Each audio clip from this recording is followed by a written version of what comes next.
Carmiña nos ofrece un libro que se necesitaba.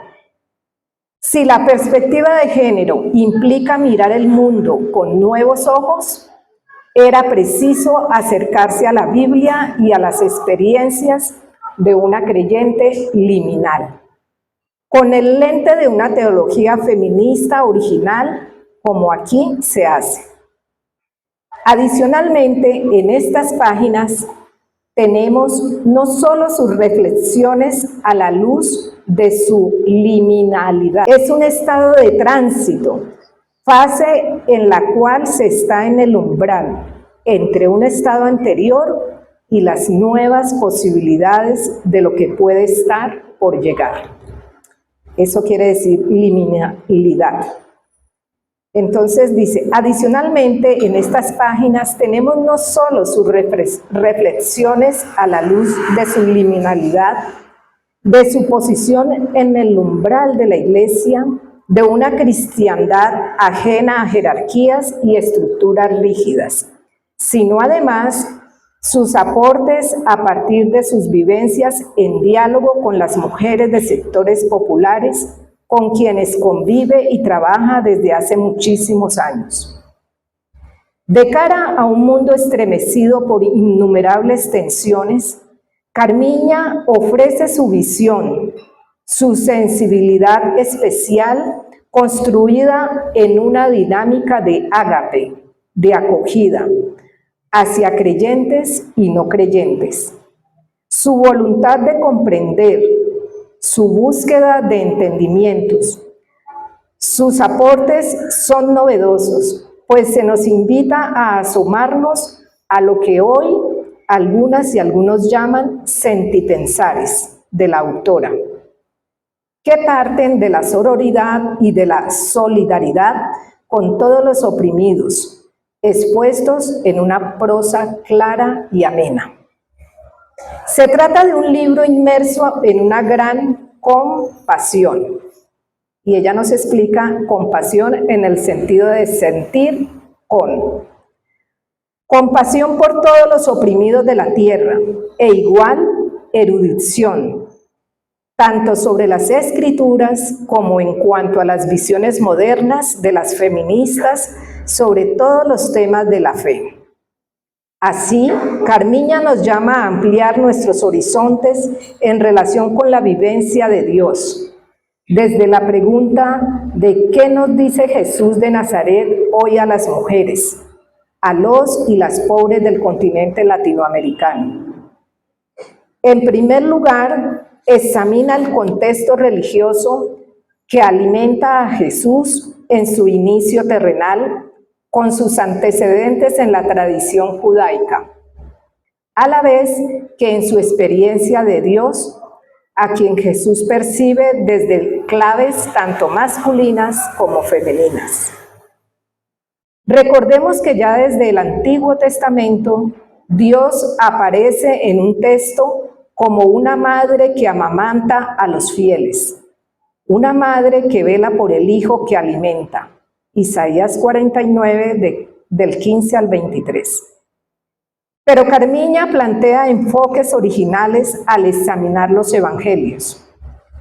En la parábola del hijo pródigo, que ella renombra como la parábola del hijo menor, por ejemplo, descubre las huellas de una ruptura con el orden patriarcal, mediante la dádiva y el perdón del padre hacia su hijo menor, más allá de las reglas establecidas, y una prédica de un amor como el que une a la madre con sus hijos e hijas.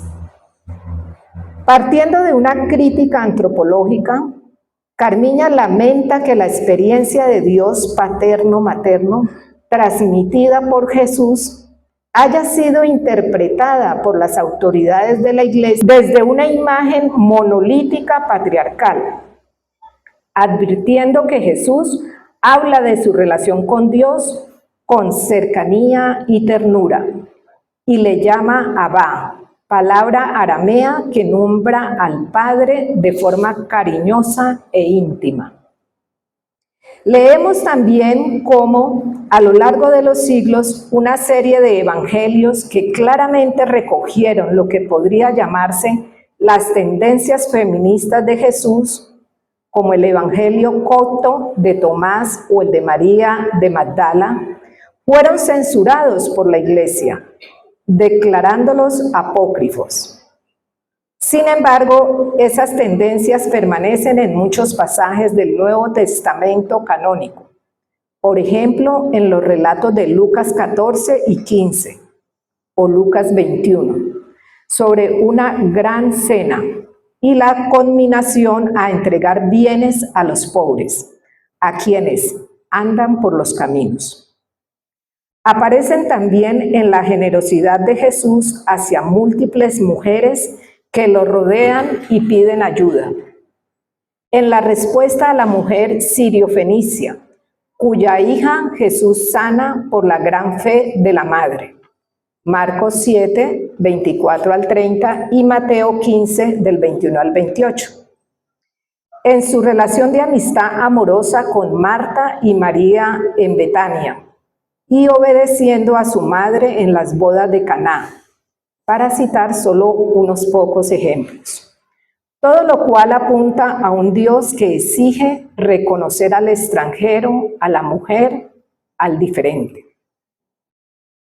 En otro momento de este libro, nos encontramos con una reinterpretación novedosa del libro de Job, desde la religiosidad de mujeres populares de medios urbanos de Latinoamérica, mujeres que sufren distintos tipos de violencia.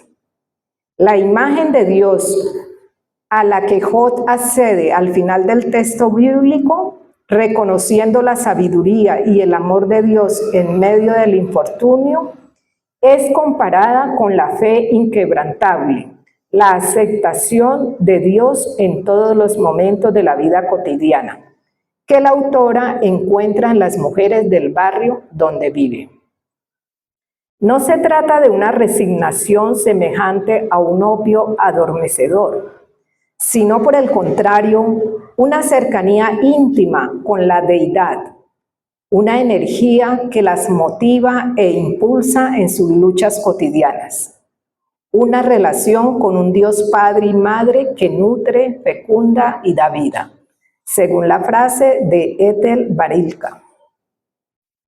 Carmiña, al recoger brevemente las historias de vida de algunas de estas mujeres, para ilustrar el fenómeno del desplazamiento interno y reflexionar sobre él a la luz de la Biblia, nos invita a considerar este fenómeno social sin afán sensacionalista, sino compartiendo la profundidad del sufrimiento de colombianos y colombianas. Adicionalmente, un gran aporte de este ensayo es recordarnos algo que poco o nada aparece en otros estudios sobre el tema. Desde el Antiguo Testamento nos encontramos con la experiencia del pueblo hebreo, de su despojo y exilio en Babilonia, recogida en los bellos textos de las Lamentaciones y del Salmo 137. A orillas de los ríos de Babilonia nos sentábamos y llorábamos acordándonos de Sión. Tenemos también el libro de Ruth, la moabita, donde se evidencia la acogida a migrantes como una característica del pueblo de Yahvé. En las escrituras cristianas, la experiencia del destierro aparece en el éxodo de José y María desde Nazaret hasta Belén, y en el posterior exilio en Egipto, ya nacido Jesús, para escapar a la masacre de niños proyectada y realizada por Herodes. La reflexión sobre estos antecedentes bíblicos culmina en una invitación a guardar a los y las desplazadas en nuestro corazón. De gran interés es el capítulo sobre María de Magdala, figura que ha sido sujeto de múltiples leyendas, al ser vista como cortesana arrepentida o esposa de Jesús y madre de su hija. De la evidencia de la Biblia y en los textos extracanónicos, en cambio, surge una Magdalena que Carmiña reinterpreta no solo como una discípula destacada del Maestro de Nazaret, sino también, citando el Evangelio de Valentino, como una privilegiada entre los apóstoles, por ser su corazón más enderezado que el de todos hacia el reino de los cielos. Por otra parte, Carmiña señala que el papel de María Magdalena en los mismos evangelios canónicos, como primer testigo de la resurrección, es tan segura que el Papa Francisco la ha honrado designándola apóstol de los apóstoles en la liturgia del 22 de julio y se ha referido a ella como apóstol de la esperanza. En un capítulo memorable, Carmiña se acerca a la problemática de la mujer que aborta, con las entrañas de misericordia que tuvo siempre Jesús de Nazaret. Las circunstancias que llevan al aborto son analizadas como una situación liminal, donde la mujer se debate entre su tendencia al cuidado de la vida y las circunstancias difíciles para ejercer ese cuidado.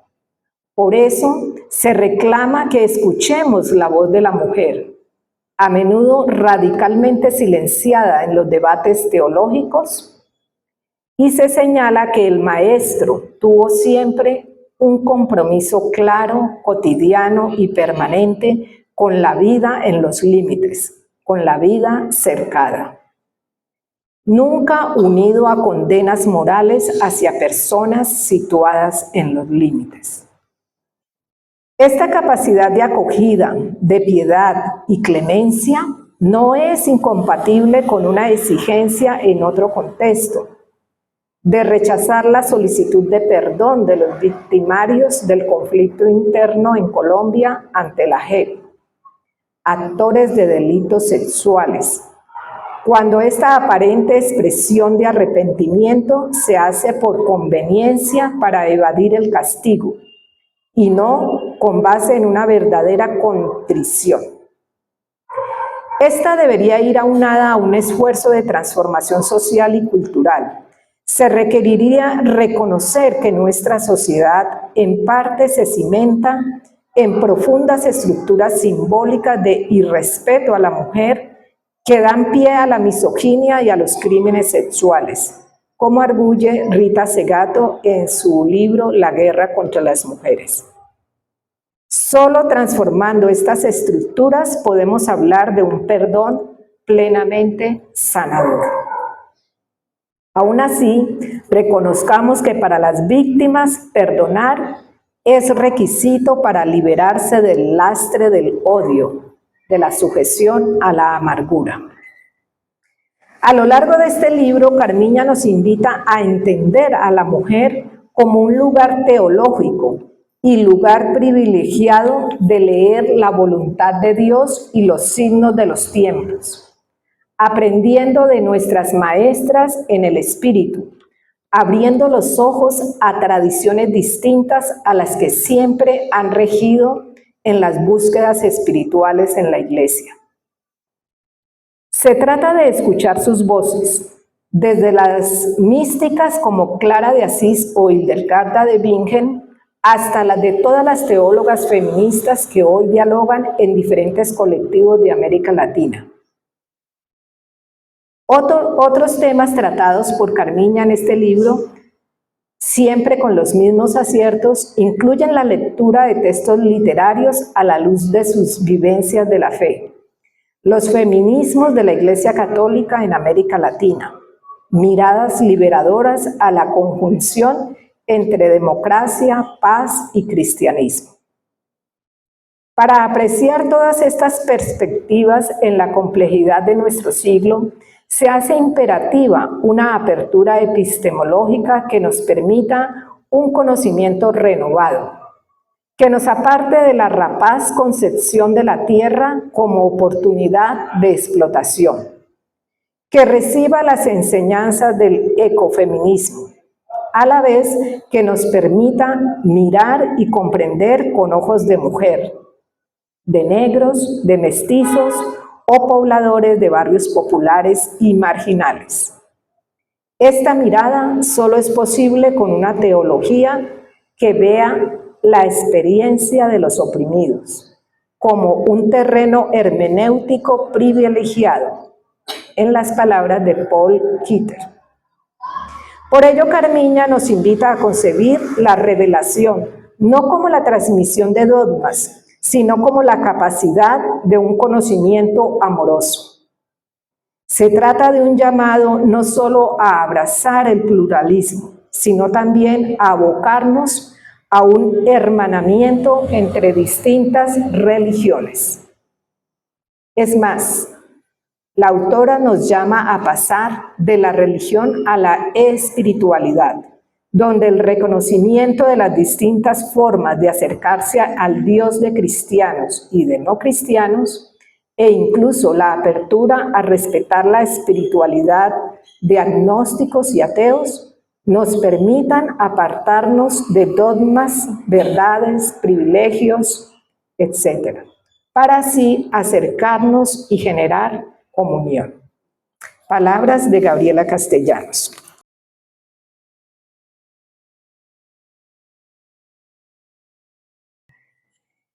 Bueno, gracias Carmiña por la invitación a presentar tu libro. Primero quiero compartir mis impresiones, sentimientos y aprendizajes. El libro y los temas expuestos en 11 ensayos expresan realmente lo que Carmiña Navia Velasco es y tan en consonancia con el título del libro. Mujer, creyente, especialmente en la propuesta de Buena Nueva de Jesús de Nazaret, y liminal, porque ha decidido vivir y expresar su fe en acciones concretas entre quienes viven en los límites no solo geográficos, sino sociales, políticos, existenciales y cotidianos. Ella se ha apartado intencionalmente del centro de la institucionalidad para acompañar a la gente popular, entre comillas, especialmente a las mujeres. En segundo lugar, la lectura de los ensayos me dejó sensaciones agridulces, puesto que las realidades expuestas por la autora son tan crudas, dolorosas y graves, que aunque cotidianas para la mayoría de la población nacional y latinoamericana, mayormente para las mujeres, el sabor de esta realidad es agrio y hasta amargo. Y dulce, porque las luchas, búsquedas, amor, fidelidad y cuidado de las mujeres, las de antes y las de ahora, levantan mi esperanza de mujer creyente y me animan a seguir caminando a su lado por su reivindicación, libertad, vida plena y por mejores mundos para habitar hoy nosotras y nosotros y las generaciones que siguen. Mis sentimientos son de profunda gratitud y respeto por estos preciosos, oportunos y cuestionadores temas tan contemporáneos. Reconozco a Carmiña, un ejemplo de mujer por su disciplina investigativa, su sensibilidad y firmeza al trabajar estos duros temas y conectar los aportes académicos recogidos con las realidades barriales, en especial de las mujeres, y en particular con las que en el día a día trabaja descubriendo rostros maravillosos de la divinidad y conectando sus luchas con la propuesta de Jesús de Nazaret. Me siento interpelada y desafiada a mayores esfuerzos, búsquedas y trabajo por aportar a cambios paradigmáticos, como muchos de los propuestos por Jesús de Nazaret, por sus seguidoras como María de Magdala, por nuestras maestras y ancestras, necesarios para nuevas propuestas éticas y morales desde la Iglesia, las iglesias, y desde la política, la economía y la historia. Lloré mucho con algunos relatos. Varios me hicieron abrir los ojos y ver con una nueva mirada. Relatos como los de Job y los rostros de Dios que muestra el texto, como la ternura y respeto con los que Carmiña trabaja el tema del aborto, y por la majestuosa presentación de María de Magdala, testigo y profeta, que confirmaron mis sospechas teológicas, por su visión renovada del perdón y perdonar, toda mi gratitud. Bueno, un poco así, unas miradas sobre cada ensayo, espero no demorarme mucho. pero fue muy revelador cada uno de los ensayos, y yo diría, Carmiña, que cada uno de los ensayos se puede convertir en un libro. El primer ensayo es la revelación de Dios en Jesús de Nazaret, y Gabriela Castellano lo expresó muy bien. Carmiña nos revela en ese ensayo a un Jesús de cambios paradigmáticos a través de su relación en intimidad con el Padre, que es también una madre, y en sus encuentros con quienes están en las márgenes, particularmente las mujeres. Estos cambios los va a reflejar en sus enseñanzas, en el proceso de acompañamiento discipular y el encuentro con hombres y mujeres que están en los límites, ¿verdad? En estas circunstancias. El segundo ensayo es un diálogo de espiritualidades que tiene que ver con la tolerancia o la acogida. La espiritualidad de las mujeres es la que acoge la diversidad, la pluralidad, es incluyente y dialogante. Hay múltiples correspondencias que nos habitan, quebrantando límites impuestos por el exterior y diversas fuentes que iluminan y enriquecen. La propuesta es la asunción de nuevos lenguajes, preocupaciones y sensibilidades. Y también cambio de epistemología, las cosas han cambiado, los paradigmas deben cambiar. Y textual, se trata de no traicionar la realidad humana, social y cósmica, ordenándola y jerarquizándola, acercarnos más a una comprensión del hombre y del mundo como fundamentalmente racionales, dinámicos y no estáticos y encorsetados, término que me encantó. Carmiña habla de la epistemología de los cuerpos rotos y tener nuevas miradas, nuevos ojos, mujer, negritudes, mestizos, y generar nuevos conocimientos al servicio de las causas libertarias para no perpetuar el statu quo que nos mantiene especialmente a las mujeres sumidas en una dependencia y en la invisibilización. También nos ayuda a pensar en una epistemología contemplativa que nos lleve a preguntarnos por la revelación divina en esos rostros, cómo se revela a ellos y ellas y con ellos y a nosotros y nosotras, cómo esa revelación interpela los centros de poder religioso y los sistemas espirituales tradicionalmente impuestos, y ella aboga por el encuentro de las espiritualidades. Y aquí es muy interesante cómo trabaja el encuentro y el hermanamiento entre religiones, el encuentro que pertenece especialmente a la religión, el pluralismo religioso y abrirnos a nuevas perspectivas en un diálogo permanente que tiene que ver con el hermanamiento, con el encuentro con el otro desde su experiencia religiosa, pero también la comprensión de la experiencia religiosa de las mujeres y de los nuevos movimientos que van surgiendo en un contexto como el nuestro. Y la propuesta de Carmiña es pasar de la religión a la espiritualidad. El tercer ensayo, nombrar a Dios desde el corazón de la mujer que sufre. Reflexiones en torno al libro de Job, que fue uno de mis ensayos favoritos. La indagación de Carmiña sobre el libro es de la religiosidad y el sufrimiento de las mujeres pobres que la rodean en el sector y barrio en que vive este sector, este barrio, este lugar. Mujeres que tienen en común con otras en América Latina tanto los dolores como su fe. Y ese sufrimiento es por violencias, pérdidas de hijos, venganzas, limpieza social, pandillas y todas estas cosas que vivimos y que vive particularmente este barrio Jordán, que está en el lugar de la casa cultural. Hay preguntas por los rostros y presencia de Dios y la presencia de la divinidad en estas situaciones dolorosas. Y muy importante para mí descubrir, más allá de los que ya había visto en un libro que ya he trabajado, que es el libro de Job, los rostros de Dios a lo largo del libro y cómo en el libro va cambiando la perspectiva de los rostros. Comenzando por un rostro difícil que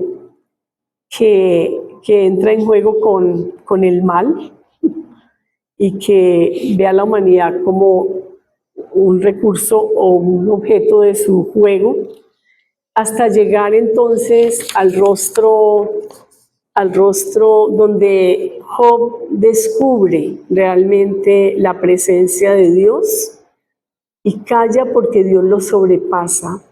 Y me encanta ese rostro que Carmiña llama misterio. Entonces es el encuentro cara a cara en el camino que solo puede guiar la palabra de Dios, dice Carmiña, y Dios no puede ser encasillado como lo ha hecho la teología, la iglesia y la tradición. Es un Dios que desborda.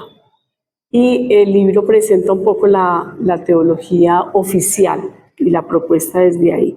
Entonces, el extraño Dios de muchas mujeres populares, va a decir Carmiña, como estas mujeres que sufren, al tenor de Richard Rohr, las figuras de su experiencia religiosa espiritual. La fe es tener paciencia con el misterio. Y entonces ahí entra la relación del encuentro de este rostro de Job sobre la divinidad con lo que sucede en el Dios de muchas de las mujeres populares. Y la experiencia de Dios de las mujeres populares viven en Dios. No es un Dios textual, dice Carmiña, de la iglesia o el templo, no es un Dios lejano, es un Dios de la casa, de cada instante cotidiano. Y recuerdo las palabras de un teólogo, Jorge Atienza Regalado, que dice que el Dios de las mujeres es el Dios de las ollas, de la comida y de la lucha por el alimento diario. Y ese es un rostro que relaciona a Dios con la compasión. El cuarto ensayo, desplazados y desplazadas que habitan la ciudad, migración y sus razones. Ahí entonces hay una postura sobre los productos de la migración vista desde una manera muy positiva, además como un derecho, en donde podemos encontrar mestizaje, multiculturalismo, crecimiento en relaciones, nuevos hábitos, nuevos rostros, y la perspectiva de la migración en la Biblia con rostro femenino particularmente, así como en la realidad latinoamericana, y cómo cambian cómo estas relaciones, cómo esta migración especialmente de las mujeres cambia también sus roles de género en las familias y en la sociedad, ¿verdad? Que ya dejan de ser como roles tradicionales a los que estábamos acostumbrados, porque son mujeres que en procesos de migración tienen que tener nuevos roles que no fueron asignados para ellas social e históricamente. Por ejemplo, como salir a conseguir el sustento de sus hijos e hijas. Y bueno, va a hablar entonces del crecimiento urbano por oleadas de violencia y desplazamiento. Y a partir de ahí entonces va a traer testimonios de vida de las mujeres de esta comunidad o de este entorno, muy, muy bellamente descritos y difíciles para uno leerlos, pero que le ayudan a uno entender y vivir realmente esa perspectiva de este concepto sobre desplazadas y desplazados.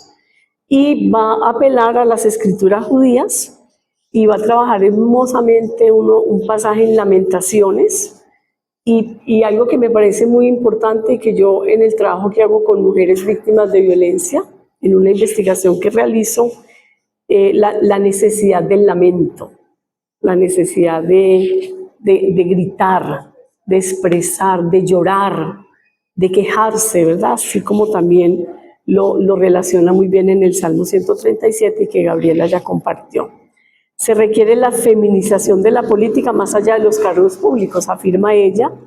Ellas, su mirada, están acostumbradas a convertirse en solución desde la compasión. En medio de toda esta situación que viven las mujeres y sus testimonios, ellas, después del lamento, se acostumbran a buscar soluciones que el contexto, la política, la jerarquización y el patriarcalismo no les ofrecen.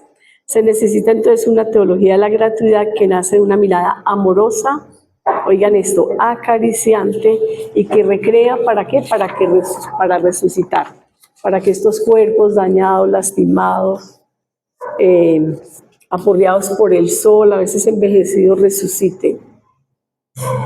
Y también va a apelar entonces a las escrituras sagradas, cristianas, y hablar muy especialmente del desplazamiento de José, María y Jesús, un desplazamiento primero interno por razones políticas del imperio, muy cercano a situaciones que vivimos con desplazados y desplazadas en América Latina.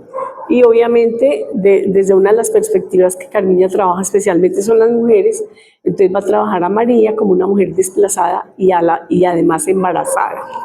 Y va a decir ella que el Mesías nace entre los pobres y su llegada a esta historia es en medio de una condición de movilidad forzada por un régimen político injusto y arbitrario, que es obviamente Roma en el tiempo de Jesús. Y otro relato que también es muy hermoso es el de la mujer sirofenicia, donde Jesús cambia de paradigma a partir de la relación con ella. Y no solo se trata de escucharla y aceptar y reconocer su fe, sino que además Jesús amplía la mesa para dar en ese espacio de la comensalía un lugar a esta mujer y en ella reconocer otra vez como su pertenencia a un pueblo de tradición migrante y extranjera, como es siempre el relato del pueblo judío, especialmente en el relato de la Pascua, ¿no? Cuando el varón mayor de la casa siempre hace el relato sobre que fui extranjero y cómo Dios le rescató y le liberó. Y entonces, en este espacio, con esta mujer sirofenicia, Jesús aprende la sororidad. Es un término muy, muy precioso para nosotras y que también puede ser asumido por ellos, por ustedes. El quinto ensayo, un poco difícil, perdón y perdonar. Los cuestionamientos que Carmiña hace sobre el tema son muy significativos, sobre todo pensando desde el contexto de la paz en Colombia.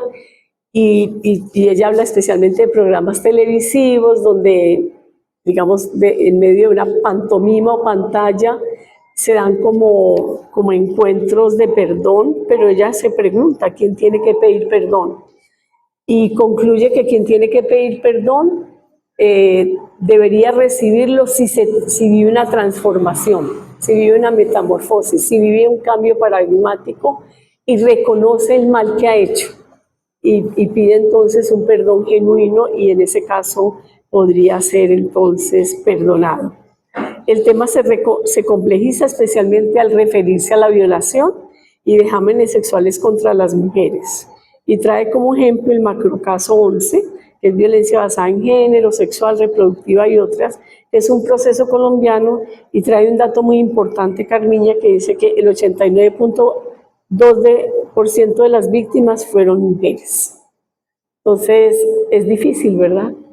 En toda la experiencia de la guerra, como va a decir después Rita Segato, que siempre es una experiencia donde las mujeres se convierten en botines de guerra.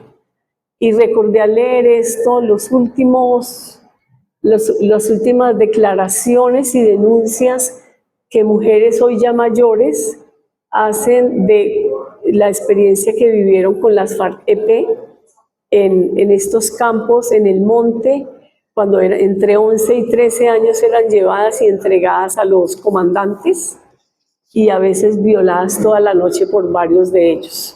Y como también cuentan experiencias de que algunas cómo mueren en esto y cómo eran tratadas de que no se quejara, de que porque lloraban porque les dolía, que deberían agradecer que eran los comandantes en jefe. Y Carmiña entonces afirma que nuestras dinámicas sociales no se arrepienten de las violaciones y feminicidios, por el contrario las producen. De ahí entonces lo difícil de perdonar cuando el victimario no acepta y no se arrepiente y no transforma el hecho. El ensayo 6, cultura de la muerte, cultura de la vida. Frente a la muerte que se campea y es triunfante por el mundo y por Colombia. Habla de otro mundo posible entre las manos cuidadoras de la vida, gestores de abrazos. Entonces Carmiña va a hacer un énfasis muy especial en que en contextos de muerte, en Colombia, en Cali, en el Valle, en América Latina, las mujeres siempre estamos cuidando la vida, trabajando por la vida, luchando para que esa vida se siga gestando, y ellas son también gestoras de abrazos, gestoras de amor, manos que cobijan la vida y entretejen nichos donde se pueda llegar a ellos Entonces es un texto muy hermoso sobre la respuesta de las mujeres en medio de una cultura de muerte que, como ha compartido en las experiencias, muchas veces le ha arrebatado a sus propios hijos e hijas. Pero las mujeres siguen creyendo en la vida y trabajando por eso. Tal vez el ensayo 7 es uno de mis favoritos, porque también como Carmiña amo la literatura, son miradas teológicas en la literatura latinoamericana. Entonces va a hacer una mirada teológica a 3 obras que hay que leer. La primera se llama El filo de agua, un cautiverio religioso, lo llama ella, que es obra del mexicano Agustín Yáñez, y que es la historia de un sacerdote que controla y dirige la vida, especialmente la vida de las mujeres, y la moral en la comarca, ¿no? Y él siempre está sentenciando en lo que las mujeres deben hacer. Entonces, por ejemplo, cita: las mujeres deben mantener la mirada baja y cubrirse adecuadamente, tanto en su ropa como en el interior de sus casas, para no provocar los insanos deseos de los hombres. Por eso yo hoy vine cubierta, pero con mis piernas descubiertas. La imagen de Dios que se presenta entonces es la de un Dios de terror, colérico y vengador. Creo que es un Dios muy común hoy, todavía, ¿no? Que yo recuerdo, yo soy de confesión protestante, menonita, como leyó Juliet, y yo recuerdo que desmontamos de una iglesia donde trabajamos por muchos años: cuidado tus ojitos lo que ven, cuidado tus manitos lo que hacen, porque Dios está mirando. Y entonces era como la perspectiva de que Dios está ahí mirando qué vas a hacer para señalarte y castigarte, ¿no? Entonces creo que esta novela comunica mucho de lo que tradicionalmente ha sido la propuesta de un rostro de Dios. Un rostro de Dios que es juez, que siempre está juzgando, mirando cuando nos equivocamos para castigarnos, ¿no? Entonces, esta imagen pues propone un fracaso de un modelo teológico y espiritual donde Dios no es cercano, sino donde Dios realmente está como esperando que nos portemos mal para castigarnos. El siguiente libro es El signo de pez, que ella va a incluir ficcionalización completa, que es obra de Germán Espinosa, colombiano, y es una novela heterodoxa y hasta herética que habla sobre Pablo y Jesús de Nazaret. La tengo que leer, no la he leído, en el siglo I, y cómo Pablo, que quiere judaizar el mundo, entonces trae una invención sobre Jesús y después se va a convertir él en Jesús mismo, o Jesús en Pablo. Y entonces es una novela, dice Carmiña, que ya la ha leído, elitista, desconectada de la fe y religiosidad popular. Me hizo recordar una película, La última tentación de Jesús, ¿verdad? Que también vale la pena ver. Y finalmente El Cristo feo, que yo creo que es el que más me gustó, que tiene que ver con la liberación popular, y es una obra de la escritora ecuatoriana Alicia Yáñez, y trata de Ordaliza, que es la protagonista, que es una empleada de servicio interna, y sus diálogos con su Cristo, que ella le llama feo, a ella le parece feo, que es una herencia que le dejó la abuela. Pero esos diálogos, Jesús le habla, el Cristo le habla, y esos diálogos se convierten en un espacio que le da la oportunidad a la protagonista de ser ella, de revisarse y de tener procesos libertarios, y que aboga por la vida. Ella empieza a embellecer al Cristo, ¿no? Y la protagonista de la novela simboliza un pueblo carente cuyo único recurso es su propia religiosidad, y la religiosidad ha sido muy importante en nuestros pueblos, ¿no? Desde el catolicismo, pero también desde los pueblos evangélicos. Tenemos tradiciones muy antiguas en el continente, ¿verdad? De 150 o más años, y yo creo que estas posturas religiosas llegan a lugares donde no llega ni la policía, no llega el gobierno, no llega el Estado, pero llega la religión y sustenta la vida y da nuevas perspectivas. El ensayo 8 de María Magdalena, y ya expresó un poco, y yo creo que lo que más me impactó del ensayo, y que como yo dije en mis apreciaciones, me confirma mi sospecha teológica, es que María Magdalena es el discípulo amado. Entonces, desde los evangelios canónicos ella la presenta, pero también desde los evangelios apócrifos, especialmente dos, muy interesantes. Y uno de ellos, pues el propio Evangelio de María, que todavía no se ha encontrado de manera completa, pero María es un reflejo también de las mujeres hoy que cuida a Jesús, cuida a su maestro, lo acompaña todo el proceso, lo cuida con sus bienes, lo acompaña en su camino hacia Jerusalén, lo acompaña en su pasión, en la cruz, en su muerte y especialmente en la primera, en la resurrección, pero es todo este cuidado permanente. Y en los textos extracanónicos ella llega a ser una figura muy importante en el grupo de Jesús y en las tradiciones, por ejemplo, cercanas al Evangelio de Juan. Y aunque desde posturas gnósticas, ella es reconocida, ¿verdad? Reconocida por los demás discípulos y aunque hay muchos celos de parte de Pedro, defendida por otros, como Leví y Tomás, en su reconocimiento de que ella es muy amada por Jesús y recibe de parte de Jesús la visión para la comunidad, por lo cual puede liderarla, y entonces ella se convierte en una autoridad otorgada por Jesús en ese contexto de la comunidad.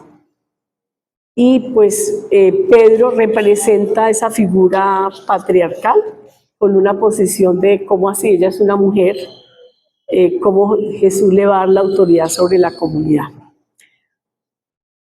El ensayo 9, con el que lloré mucho, un abrazo sororo a la mujer que aborta, y la palabra autorizada para hablar del tema es la de millones de mujeres que en el mundo viven esta dramática situación. Y algo hermoso es que Carmiña aborda el tema con mucho respeto, con mucha sensibilidad, reconociendo que ella no ha vivido ni vivirá esa experiencia, pero también reconociendo que las mujeres no abortan porque sí, sino porque hay situaciones liminales que las obligan a hacerlo, pero al hacerlo están rompiendo su propio cuerpo, ¿verdad? Porque es allí donde está depositada esa vida que deben sacar de sí. Entonces, y hace un llamado al acompañamiento sororo a estas mujeres que sufren y que el mundo, la religión, las iglesias las juzga como criminales, ¿verdad? Como asesinas, pero nunca las ven con una posición compasiva y de trabajo. Hace varios años en el trabajo pastoral que realicé en Bogotá, acompañé dos mujeres que habían abortado y una de ellas perdió su tercer hijo, o sea, ella abortó su primer hijo y su segundo y su tercer hijo estaban vivos, y su tercer hijo de 4 añitos murió de cáncer. Y ella pensaba que era un castigo de Dios, que ese cáncer Dios se lo había mandado a su hijo menor como para que pagara la muerte del pequeño que abortó. Trabajar con ella fue una cosa muy importante. Ella es ahora una de las grandes lideresas de la iglesia en Palmira.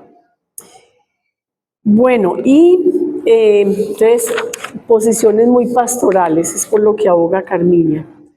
Y para cerrar, ella trabaja 2 temas: feminismos en la Iglesia Católica desde América Latina, y es bien interesante toda la historia que comparte sobre cómo surgen organizaciones femeninas y feministas católicas en el continente desde muy temprano, desde los años 50. Y va a trabajar algunas confesiones y algunos movimientos y también experiencias ecuménicas que las mujeres que tienen estas posturas, ¿verdad? Han tenido en el proceso de la caminada de América Latina y el Caribe. Entonces va a ser un recorrido histórico muy interesante que vale la pena conocer y ampliar. Y ella afirma que va a decir cosas muy interesantes. Las mujeres católicas van hacia una conciencia cada vez mayor, entonces hay profundización de la conciencia de las comunidades eclesiales de base, aportes importantes de la lectura popular de la Biblia y de la hermenéutica feminista, para las mujeres en el continente toman la iniciativa de acercarse a la Biblia desde la vida, la experiencia y las preguntas de las mujeres.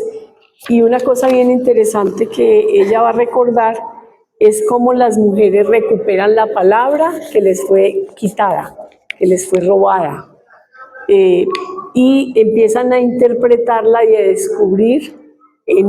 descubrirse también en ellas y a tener nuevas posturas y posibilidades. Entonces, ellas recuperan esto y empiezan a ver la Biblia con rostro de mujeres, pero también los rostros de mujeres que hay en la Biblia. Y finalmente, el último ensayo habla de democracia, paz y cristianismo, perspectivas liberadoras, y es tal vez uno de los ensayos menos esperanzadores de Carmiña, porque ella habla que no es tan fácil la relación y las posturas democráticas, porque Carmiña va a decir que la democracia está como en cuidados intensivos en nuestro medio.